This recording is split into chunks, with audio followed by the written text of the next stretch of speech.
Hey Seekers, it's Lindsay and Amir here from retreatfinder.com. And today we're here to tell you about an exciting upcoming wellness retreat to a Bluezone in Costa Rica. And we're here today with the retreat leaders, Nati and Christine. So welcome. Thank you guys so much for joining us. Thank you. So yes, thank you. So Amir and Having I, us. we watched the documentary. There's a documentary on Netflix by Dan Buettner about blue zones. And after we watched that and you guys told us about this retreat that you guys have coming up, we got really excited to talk to you about it because we live in a fast-paced world, high technological advancements, but despite modern medicine and treatments, people in the Western world are more stressed and less healthy than before. And when we've learned about the concept of blue zones and people living until they're past 100, we thought, wow, there's a special secret sauce there. So thank you again for joining us. And we'd love to just jump right in and talk a bit about blue zones so that way our viewers know what we're talking about and what makes them so special and why you've chosen to host a retreat there. Hi, I'm Christine. That's a great question. Snatzy and I, we've done a lot of travel and we have been to some blue zones ourselves. And what makes Costa Rica so special, specifically like the Nicoya, Nosara region, it's really about the spaciousness. I think a lot of the centenarians that live past 100, they really spend a lot of time outdoors. It's such a clean space, in terms of the nature. They're constantly out gardening. There's a lot of movement involved. They're eating so clean. There's so many varieties of produce, thousands and thousands, many organic farms. And so the way they're eating, the lifestyle, the way they're eating with their community, it's such a vortex and spiritually, mentally, emotionally, on basically every facet of health. Nati and I are both nutrition. We have a background in nutrition as coaches as well, and chefs. So we appreciate all the different elements that Costa Rica has to offer. And so that's really what drew us there. And then I don't know if you would like to add, Nati, but. Yeah, I think part of the Blue Zone experience that Christine and I have had in the past is also adding that sense of purpose and meaning that, as you said, like we're living in such a fast-paced world, and that's like such a big part of the blue zones that they're like living a meaningful life. So I don't know if you guys saw the documentary. So for them, it's like there's no meaning of I'm gonna retire because they continue doing life as it is. And so they kind of go with the flow of what the life brings and they just continue with it. And that was one of the part that we see in the fast pace, the social engagement gets kind of diluted day by day because we're on the technology all the time, we're on our phones, and it's hard to really engage with people because you're like constantly on doing Zoom meetings or WhatsApp or Instagram. So we want to kind of have a little bit of like an insight, kind of like putting like a little bit of like, okay, let's look and see what they're doing and see if we can bring that home. Clearly, it's hard for us to move to Japan or Sardinia or Costa Rica. But if we can bring somehow some of these principles into our daily life and be conscious and aware that these can be easily applied into our daily life, I think it would be kind of like the idea for a retreat, for people to bring this into their home, wherever they come from.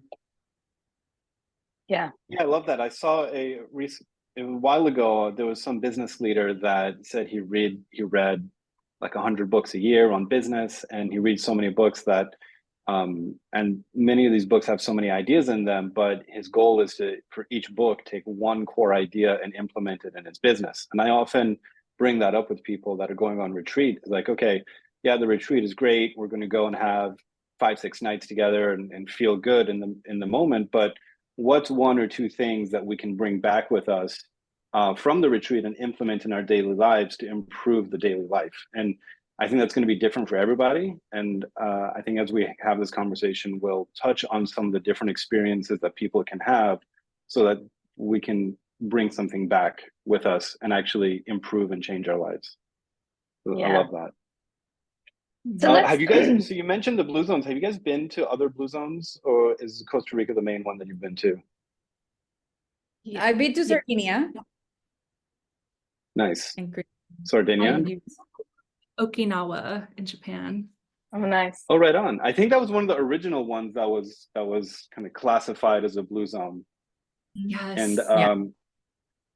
I also saw that I think the blue zones are starting to disappear as modern diets and fast food is starting to penetrate into these zones. And so it's a bit of a fading phenomenon, unfortunately. So there's a bit of urgency around going and experiencing what it's like on the ground before they fade. And I know there's movements that are trying to revitalize and create new blue zones. So hopefully we can be a part of that. But I was kind of sad to see some of the documentaries were talking about how, the kids nowadays in these zones don't care as much about the old way of living and the traditional way of living that has led to the longevity that people are experiencing. Have you witnessed any of that in your travels? Have you witnessed the modernization of these zones? I mean, I think in Costa Rica, not so much. I don't know if Christine can agree. Nicoya, it's kind of like its own little, like, secluded little bubble. In Sardinia, I did see a little bit more.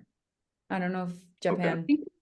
I think they're very conscious of it in Costa Rica, even the youth. That was something we noticed because we spent a lot of time connecting with locals and they're very much aware of it. So I think there was a different mentality because when I was in Japan, it was different. I did some studying with some of the elders there, and they said that unfortunately their children and grandchildren don't want to learn some of these like fermentation techniques and different ways of longevity. They said that they're actually just not interested and they wanted to pass on their traditions. So I mean, that's a big part of why we want to do these retreats and these sort of places, just so that our guests have that experience with some of the locals that we will be working with, and so they can take that immersion, that experience with them and incorporate those longevity principles into their daily routine. So it's a big part of it.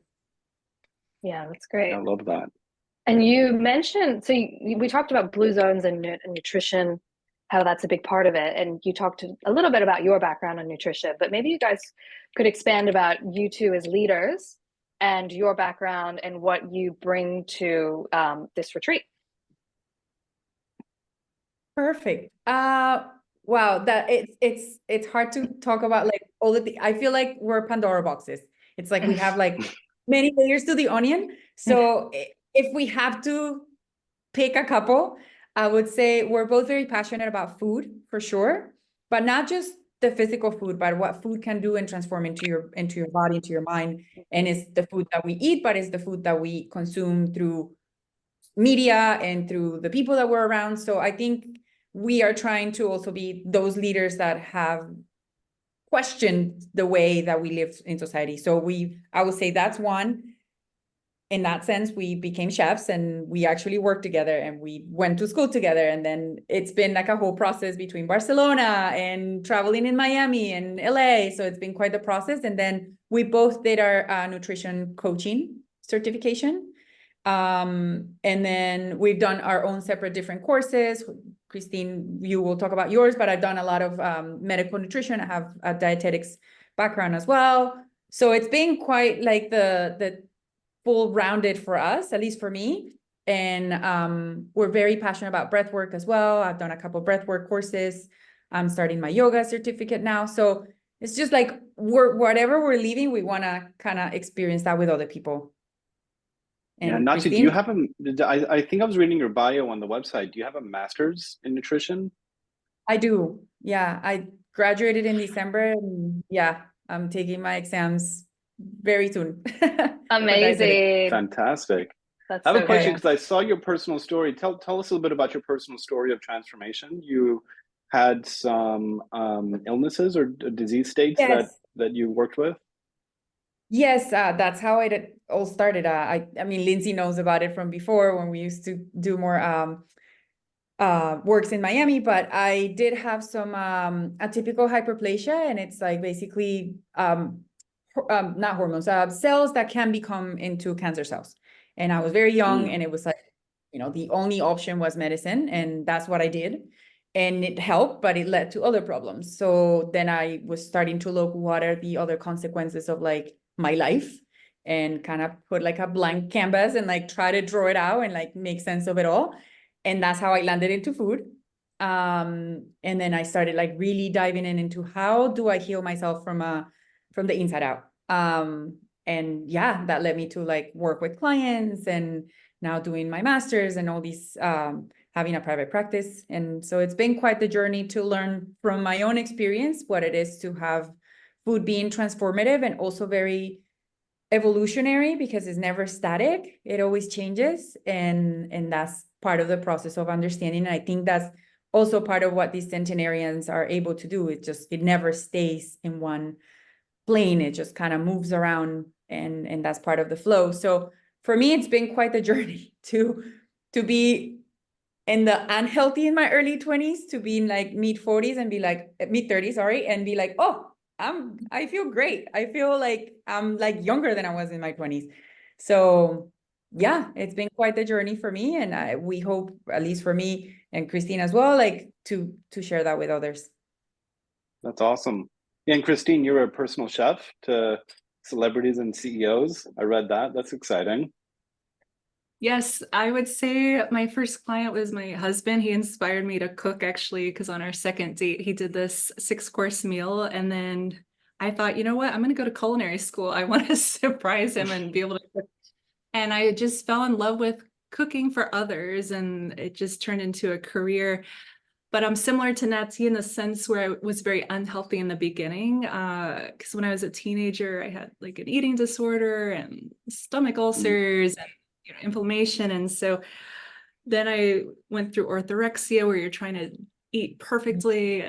And so went through different stages of healing myself from the inside. And then also working with all different types of clients here in St. Bart from around the world, and with many, many dietary restrictions.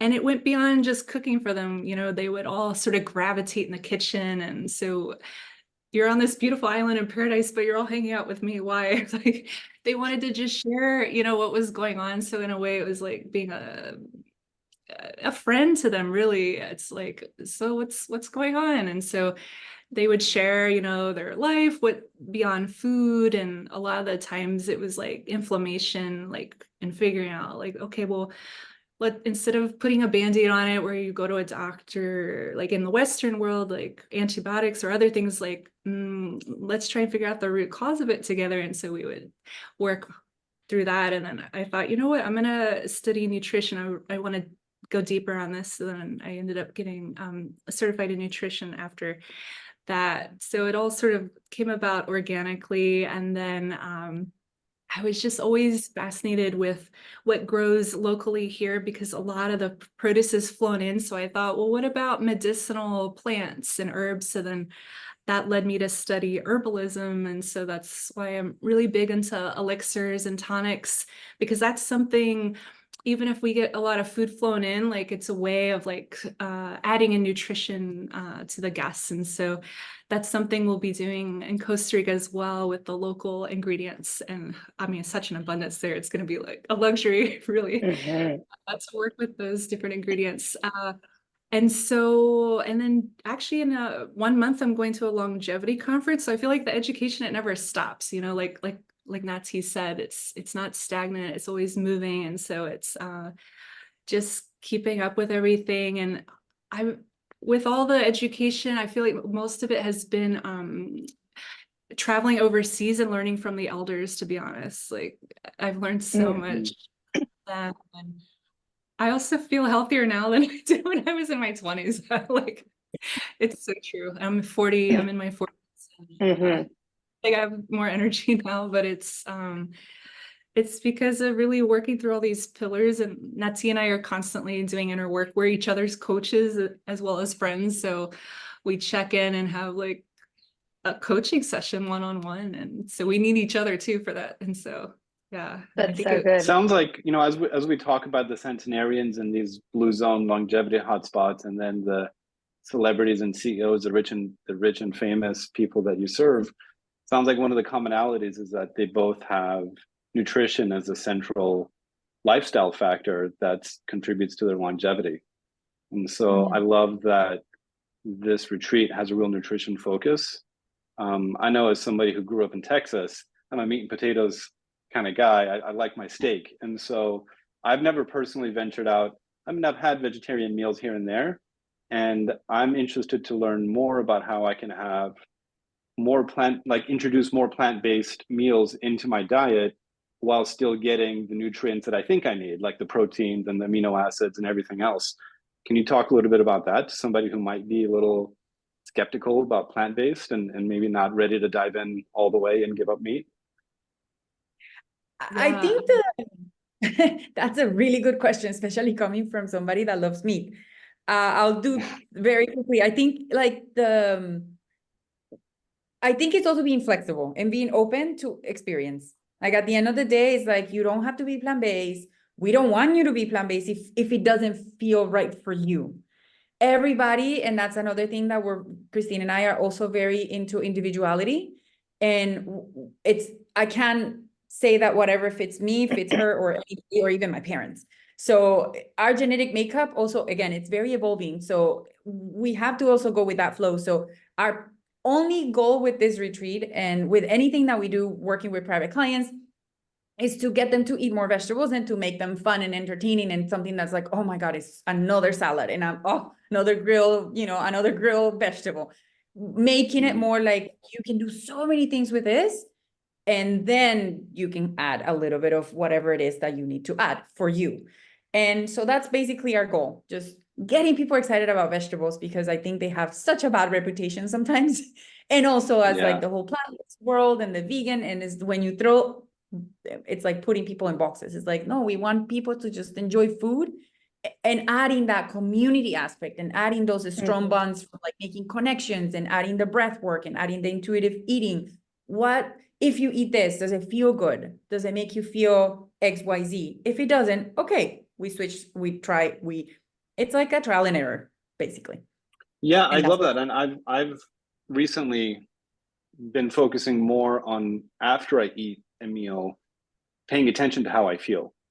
Like I love the meat and the cheeses and stuff, and every body, literal physical body, is different. And so I need to learn what foods are making me feel energized and better, and what foods make me feel lethargic and like I want to be a couch potato that's going to prevent me from going out and improving my life and being active. And so I think that's a really great approach to, we can call it mindful eating, is just realizing like what are the options out there and which ones are going to make me feel better or worse. And maybe coming on a retreat like this is a great opportunity to explore some nutritional concepts and some meals that aren't normally in my everyday diet, so that I can have a new kind of palette of options to choose from when I come back. Yeah. So I love that. Yeah, I think sorry, keep going. Go ahead.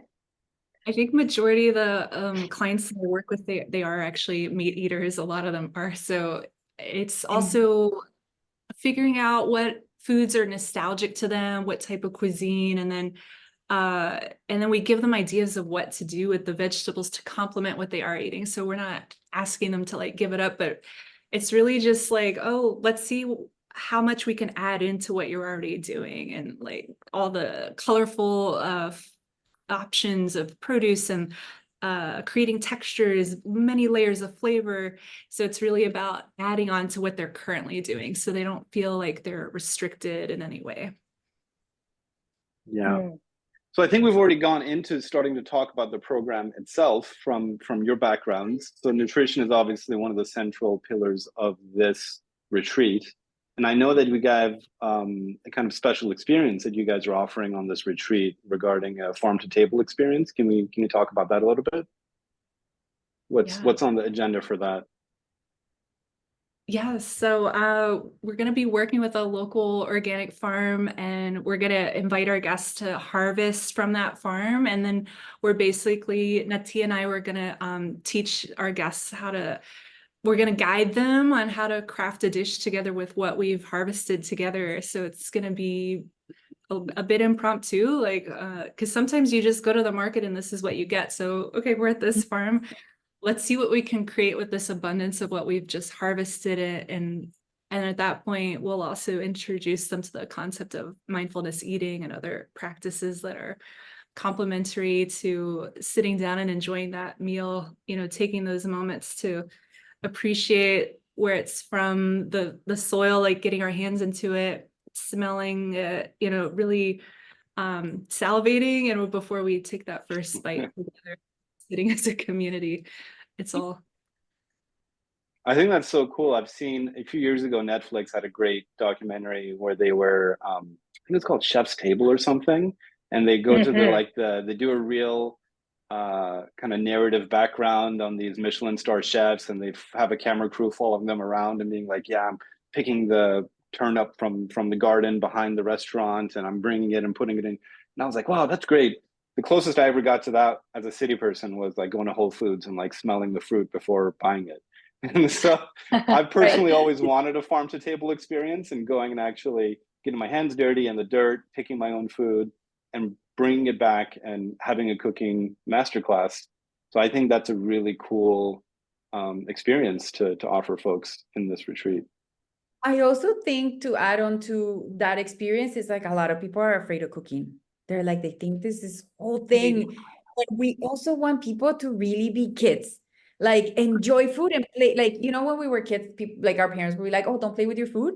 This is the opportunity you get to like actually play with your food and create whatever the heck you want. It's like for you, and it's there for you, and it's in front of you. So that's also a part of like the childhood experience of like what food should be like as a child, of like learning how to like really, some people don't really know how to cut vegetables, and that's totally fine. So we're there to guide them also to like have an experience so that they don't feel intimidated by, oh my God, I have to cook a meal. Yeah, so that's another great. added. So is it the one experience, the farm to table experience, or are we having other nutrition workshops during this retreat also? Yeah. Yeah, we have 9 different like wellness workshops, but even at the villa, there's going to be opportunities where we're going to gather and prepare a meal together. So it's not like that's the only meal, and where they could play with their food and be kids. And also we also want them to see what they come up with. Like, here's the mise en place, like, what would you do? Have fun with it. Like we teach kids as well, and it's something that they tend to eat what they make, so they have fun eating. And here's the mise en place. Like, okay, what are we gonna do with it? And wait, what's that? What's mise en place? Mise en place. It's the cutting of the vegetables and having them all like organized, so that you have like, if you're making like in cooking shows where they got it in the. Got it. like your spiralized carrots, your I don't know, mushrooms. So it's nice. organized. Okay. Learning So stuff. you'll learn already. new cooking terms too. You go to the retreat, you learn new cooking terms. So you mentioned wellness, and wellness is quite a, you said 9 wellness workshops, and wellness is quite a blanket term. So are they all focused on nutrition, or do you have other, what else are you doing in these wellness workshops? What other focuses do you have in your retreat? So we're also bringing a lot of the movement. We're bringing a yoga instructor that's going to be leading us every day into a yoga practice. We want to also introduce people to, again, mindful eating, but also part of mindful eating is understanding and pausing, and also breath work. So I tell most of my private clients all the time, it's like breath is the only constant, and it's in the now. There's no past, there's no future. It's what it is. So learning how to concentrate also on breath, depending on the circumstances of what you would like your oxygen levels to be at. This is more like on the scientific part of breath, but also like learning how it is to breathe, because most of us are like always like very shallow breaths. Learning how to breathe deeply and how to like be with it in the moment. So we're gonna be doing a lot of breath work. I don't know what else, Christine. The yoga, was that, you mentioned the yoga instructor that you said you hand selected a yoga instructor to come in. Is that going to be like hardcore yoga, or is that like all levels yoga? Who's that going to be? All levels. It's all levels. Okay, so we liked about it because we tested out different instructors in that area, and he really works with all levels. And even if you're beginner or advanced, I hadn't practiced in a while, like maybe 6 months before doing that session, and he really just did these gentle alignment, just little touches that it was like a game changer. I was like, oh my gosh, I can breathe, like my shoulders, my back. I think same with Nat too. It's just these gentle little touches, these guided alignment touches basically. And we really liked his approach. Mhm. So it's a local person. It's a local yoga instructor. He's not from, I mean, he lives in Costa Rica, he lives there, but he's not from there. Right. Okay, got it. Yeah. But But it sounds like and then he's also- able to cater to all types yes, of yoga. yeah, absolutely. Yeah, we've also done the yoga with him, so it was great. What else do we have? We have hikes. We will be doing hikes. There's also the opportunity for bike rides, whomever wants to get a bike, and we just go on a bike ride or beach walks. Ideally, we're like, what, 300 meters from the farm? Not even. Yeah, something like that is like very close to the beach. Nice. So we can do sunset or sunrise meditations on there as well. We have a couple things that we don't want to say, but there's a couple of like you are getting your hands into doing your own little different creative outlets, I guess we should call it. Oh, That's interesting. intriguing. Is that a little teaser? Yeah. Yes, it is. Yeah, it's a teaser. You're dropping your teaser in there. Yes. Yeah. But something that obviously you create is yours, you take it home. Okay. And it's your own personal little gift to yourself from the retreat. Love that. And then you said also wellness circles. You guys had the wellness circles, and is there a social side to this? Where how many people total is going to be maximum in the retreat? Tops 12. Tops 12. So yeah. it's a small, intimate group, and we're going to have opportunities to build relationships and have social connections with each other. Yes. Yes, we are. And the circles are going to be really restorative. We want it to be a very sacred circle where we can offer cacao ceremony, where it's very heart opening. And to set our intentions throughout the course of the retreat. We're going to be working with gut balance. We're going to talk about imbalance and many different areas in terms of nutrition itself. So each circle will have a specific theme. And then one of the surprises will be a part of one of the themes that will. Part of I that. love these surprises. So good.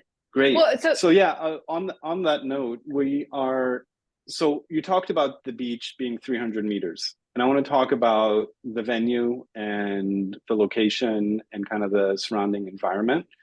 So this is officially in the Nicoya Peninsula of Costa Rica. Let me pull up. I'm actually going to do a quick screen share. So here's Google Maps for anybody that's interested. And this is so we got Central America. We're coming into the Nicoya Peninsula, I believe is like right around here, right? And this is a property called Jade Nosara. And Nosara is the village here that's right close. And Jade Nosara is right where the jungle comes up against the beach. And this is where we're talking about here. So this is literally steps away from the beach. Yeah. So that's super exciting. It is. And how do we, let's talk about how we get there. How do we get there? Because this is a bit of an adventure itself. So I'll tell you what, I've been doing my little research. And so you fly from wherever into either San Jose. Yes. Or Liberia, or the two international airports.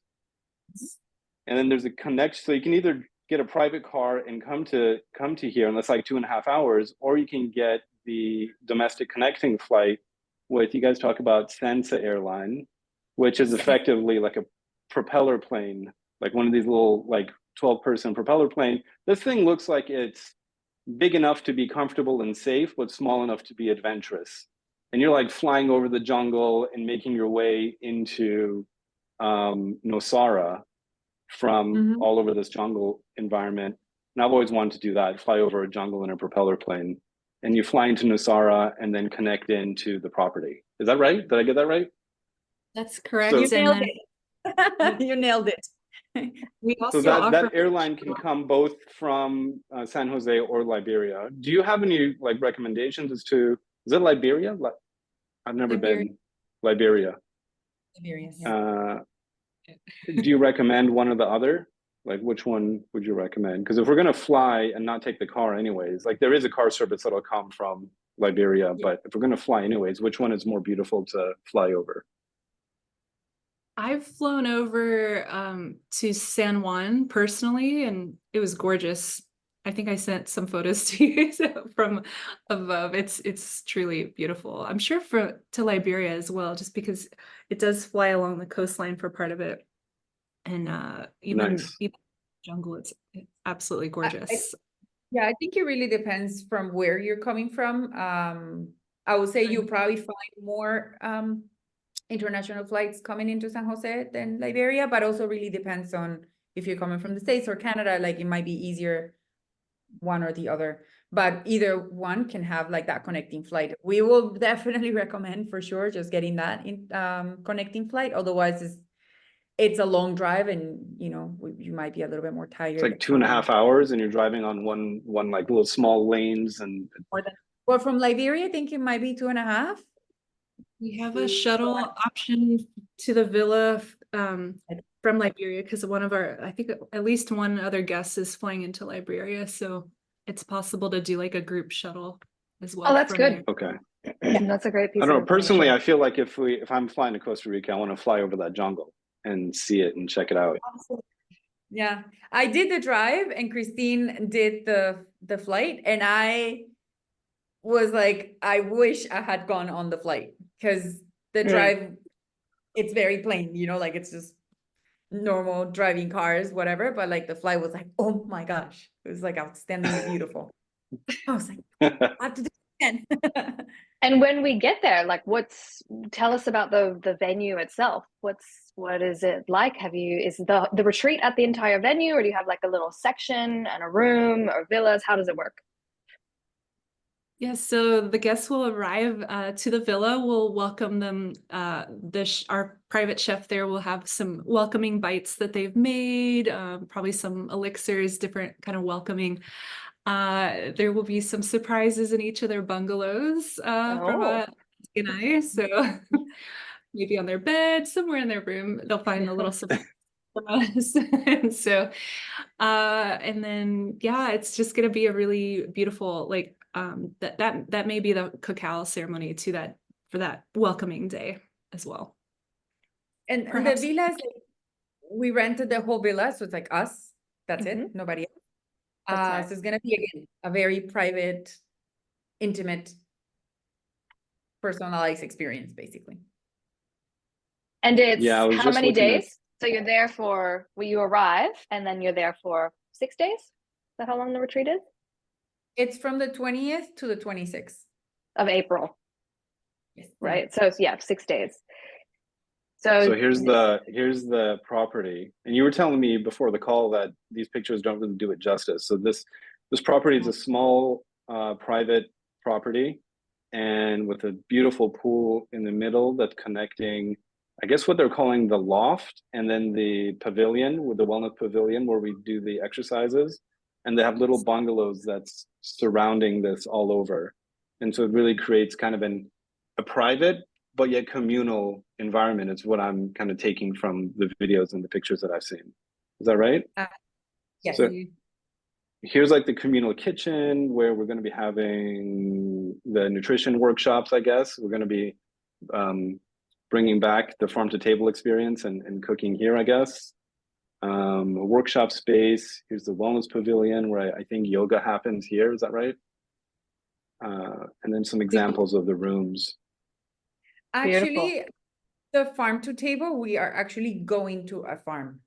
It's going to be on the farm itself. Right. Oh, so you'll cook on And the then farm too? we're gonna cook at the farm, or we're gonna haul the goods back. We're gonna cook right there at the farm. Ideally, we're cooking on the farm too.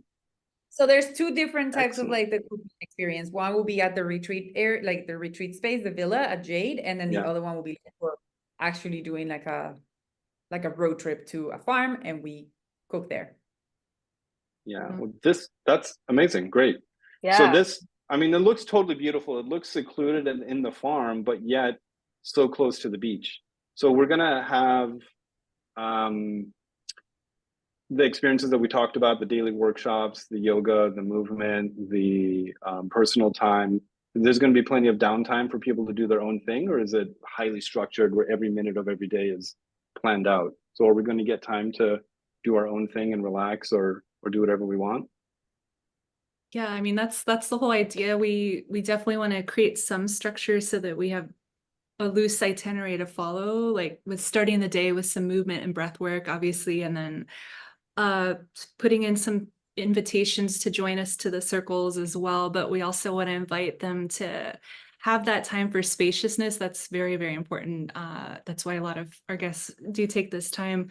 And so at that time, that's blocked out for them, you know, they can choose what they like to do. Maybe they want to nap poolside, journal, read, or have a spa treatment, have a therapist come to the property, or they go somewhere. It's really up to them. But we give them options, and then they can choose how they want to enjoy that restorative time as well. Okay, so you got optional add-on excursions, right? So there's surfing, which is, I guess is there like an instructor, a local instructor that you would connect people, whoever wants to take surfing lessons? This property says there's a tennis court close. So is that associated with them? Are you familiar with the tennis experience? Is that associated with the property, or is that a separate thing? I'm not too sure. I want to say I mean, we know the owners of the villa are very into tennis, but I'm not too sure if they're like full on, associated with the Got it. space. And then also there's horseback riding too. You said you know some people there that if people want to do horseback riding on the beach, I think I saw some pictures of you guys doing that experience. Yeah, that must have been magical. Highly recommend it, especially sunset. Yeah. Oh, it Magic. is magic. Yeah. But again, Wow. also like that people would want to do whatever, and there's some people that might be scared of horses, and that's totally fine. They might want to nap. And that's why we want to offer the space to kind of like do whatever you want. So you can kind of ramp up or down the level of adventure according to how your energy level and your sense of adventure. If you want to have more poolside lounging and napping, that's totally up to you. Or if you want to go horseback riding on the beach or take surf lessons, that's also available. Exactly. Right. Maybe you're a mom and you're taking a break from your child or children and you just want a nap. Yeah. I can attest to that. I can Like, attest to that. Like, wow, I had an hour nap and or half an hour. Wow. No baby crying on tugging out your shorts. Yes, I would be that one. Taking a nap. Yes. And then the itinerary is April 20th to 26th. So people, I guess, would fly in on the 20th and then transfer in to arrive at the property on April 20th. Is that right? Or do you recommend people, because I know there's some international flights, and I was looking at flights myself. I'm kind of interested in this for myself secretly. I was looking at flights, and sometimes some of the flights arrive a little bit later at night on the 20th. Do you recommend people might fly in on the 19th, maybe do an overnight, or should we really try to fly in on the 20th? What do you suggest? Yeah, I think if you're coming sometime after 2 or 3 in the afternoon, I mean, to maximize the time, ideally, if you can be there by that time. Otherwise, I would recommend overnighting, you know, if you're going to get in later that night, just you can start the day fresh, you know, with us. But it's Love up to that. you. Maybe you have a short time window and the 20th is ideal. I think so far everyone is coming on the 20th that we have, but it's flexible. And then it ends on Sounds the so good. 26th. And then people transfer out and do their connections out kind of midday or in the afternoon on the 26th. Yeah, same after basically check out of a hotel noon. Yeah. Yeah. 1 p.m. Awesome. And something Amir and I found when we were researching and talking about this was when we were looking at the retreat and learning all about it, we were like, wow, it feels like the whole theme is like, we talked about blue zones, we've talked about longevity, but it's also come away with how good you can feel, right? It's not just like doing these things, but it's about learning. And then after coming back with, you know, a bit of a transformation for yourself so you can take all of this into your daily lives and not just, you know, compartmentalize it and do it at the retreat, but bring all of this yoga and breath work and nutrition. And I assume that you guys have some tips and some guidance on how to make sure that people do bring that back into their life, because that's ultimately what you want from a retreat, right? You want to go you want to relax, and you want to know that you're coming away transformed. And so that's what we could see and what we feel that the retreat does. Do you have anything else that you guys want to say about that? Yeah, or like, what's the one thing, obviously everybody's going to have their own unique experience, but what's one thing that you're intending people to go home with the core intention of the retreat? I would say, as we mentioned at the beginning, I think part of us is our clientele, or like our participants are us, basically. We're selling ourselves the retreat. So it's like we're busy individuals, we work, we are entrepreneurs, but we want to have that space of like connecting again with ourselves. So again, finding those little moments of connection throughout not just the retreat, but throughout your life are really important, because again, like that spaciousness sometimes is really hard in this super fast-paced environment. So we want to make sure that people go back not thinking, oh my God, I have to follow this book and like do gazillions of things. It's like, okay, we want to give you again a toolbox of like different little things that you might use one day, 3 days, 21 days, and then you might end up switching to another one, and just kind of have that flexibility. Again, I think Christine and I are very much into a very interesting flow of life. And that's what we want to also transfer to them. It's not this like, you have to do this in order to have this. Like, we're very much into a culture of outcomes and like check boxes. And we're like wanting to question that. And it's like, what does it feel for you? Because ultimately, people are very disconnected with themselves. So we want to make sure that they're connected, not just with them, with their culture, but also with others. So how can you bring that back to your day-to-day? Love that. Christine, That's what do you so want? good. What do you want people to take away from this retreat? Yeah, so I think it's very bio-individual on what each person will take away. And so our goal is to really find out, what is that one area that you want to focus on? Maybe it's specific to inner work, whatever that may be. What is that? What drew you here? What is that one thing that you're like, if I could just, and so the takeaway, it's like, okay, well, when I get home, like, I've got this toolkit, and what are some action steps I can take right when I get home? So it's like at the closing circle, the clarity circle, that's where it's like that clarity that's going to come about. It's like, okay, when I go home, like, and we're going to share with each other, sometimes just verbalizing it, like, like, what, when I go home, I'm going to start with like, whatever that is, just that's the starting point. It's like, because then once they start, it's like, then they can draw from that toolbox of like, okay, and then they'll also have some fun recipes from us as well. So in case they need some inspiration on that end, they'll have it at their fingertips. And during the retreat too, they will have an option as an add-on if they want like an individual nutrition session. That's where they could take it even deeper. And then we can continue. It doesn't end there, the retreat, if they want to continue, like, we are available to them, whether it's every other week, once a month, whatever they need, just to kind of check in, like, this is where I'm at, like, have an accountability partner or whatever they need. We're there for them. So it's like, it doesn't end on the 26th. Great. That's awesome.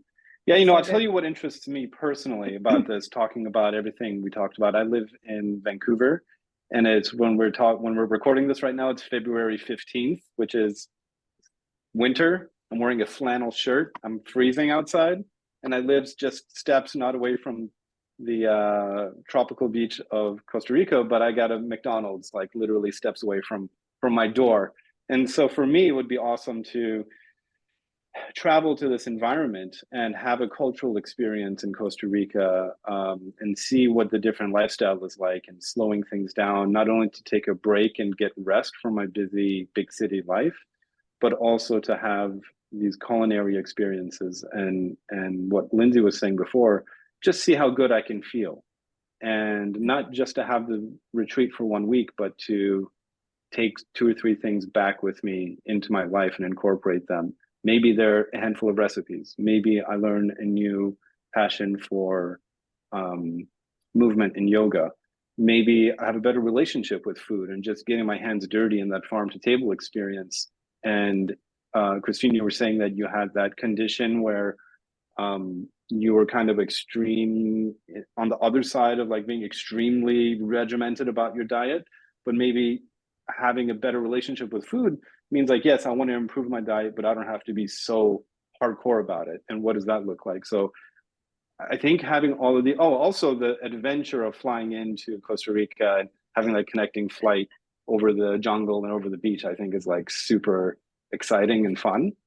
So this is really great. I love that you guys are doing this, and I really appreciate you guys taking the time to answer our questions and tell us about your retreat coming up. Yeah, thank you so much. Gonna, so we'll provide our seekers with some links for how they can book and some more information and learn more about you and get in touch. Amir, did you have anything else? Yeah, I was just going to say the same thing. We'll have a form under the video if you're interested to inquire more, and we'll put you in touch with Nati and Christine to get more information about the retreat and see if it's a good fit for you. So we hope you guys like this conversation. And Nati, Christine, thank you so much for your time. Thank you. Thanks, guys.